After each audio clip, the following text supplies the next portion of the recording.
Welcome to Kenya Alpha Media, your #1 trending news channel, entertainment, gossips, rumors. Kindly subscribe before we progress. Wadau, baada ya kifo chake Betty Bayo, Wakenya walianza kujiuliza ni nani atabaki na watoto, kwa sababu hawa watoto wako na baba wawili, biological father na pia baba mlezi ambaye ni Hiram Gitau, na huyo mwingine ni Pastor Victor Kanyari.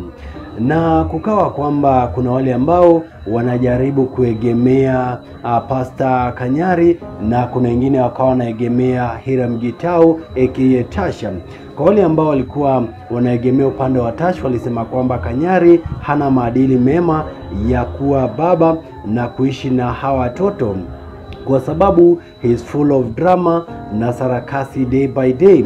Na wengine ambao walipinga kauli ya Tash kubaki na watoto walienamena kusema kwamba hawa watoto wanafaa kuwa na baba yao ambayo ni biological, ambaye ameonyesha kwamba yuko capable kuweza kuwaprovidea. Na hii ni baada ya Kanyari kushare screenshot ambazo walikuwa kichet na the late Betty Bayo akilipa school fees na pesa za matumizi pale. Na kukawa na maswali kwamba inakuwaje Kanyari anafanya haya yote hadi ikifika ni pesa ya uniform Tash hawezi anunua pale. Sasa kuna huyu kaka anayefahamika kama Okiki Odero ambaye ameenda kusema kwamba Tash ni driver kule majuu, na akasema kwamba he's a delivery truck driver, na akasema kwamba gross salary ya truck driver ni $30 per hour, na maximum per week mtu anaweza fanya ni 40 hours, na kajumuisha 160 hours per month. Total inakuja $4,800 pale. Na akasema kwamba looks like good money, right? But wait, taxes take about half, $2,400 zinabaki pale, na other social benefits ambazo ni $2,200 zinatolewa pale, na pesa inabaki ni $2,000 pale.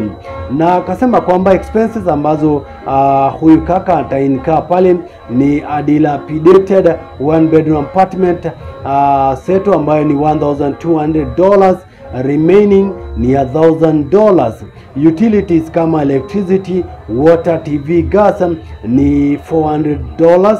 Na akasema shopping, hair gel, moisturizer, Colgate, foundation, pedicure and zina total to $400. Akasema kwamba child support for his ex-wife children ni $500. Na akasema kwamba at this point the budget is already in the negatives. Na akauliza swali, nani atalipa rent Runda?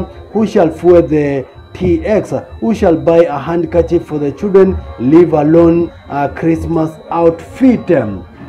So kulingana na huyu kaka anasema kwamba hesabu zake Tasha haziingiani hapa hivi, na akasema kwamba yule ambaye anafaa kuprovide na anafaa kuchukua watoto kwa sababu ameonyesha yuko na uwezo wa kulea hawa watoto ni Kanyari. Wacha nionyeshe venye alisema hapa hivi, haiwezi onekana vyema kabisa, wacha nita screenshot hapa hivi. Na Wakenya wameenda mbele na kuweza kuchambua post ya huyu kaka, ambapo walikuwa na haya kusema. Nana Jeans alisema aiwe, hii findings umetoa wapi ati $4,800? JC akasema okay, let's get to you now. Kalibe akasema at least this one we know he works. What does Kanyari do for a living? Na kuna huyu pia anaitwa Jack Marco Moto alisema who was his payslip? I want to confirm something kama Sundu Yue was US can finance a primary school in Kenya. Magi akasema idiot, just leave Tash and his family alone. Brenda Aluoch, badala ya kushughulika na kwako unashughulika na kwa wengine. Valia marinda ndio utafute udaku kama mwanamke. Na Ruth akasema, what about you, tell us about your own life.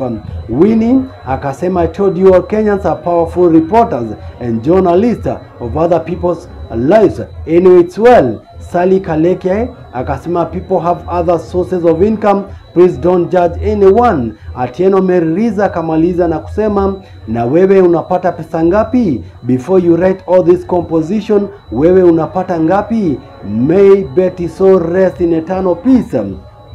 So wadau, hii story imekuwa very headache kwa watu wengi, kwa sababu wanataka kujiuliza ama wanataka kujua ni nani atabaki na watoto.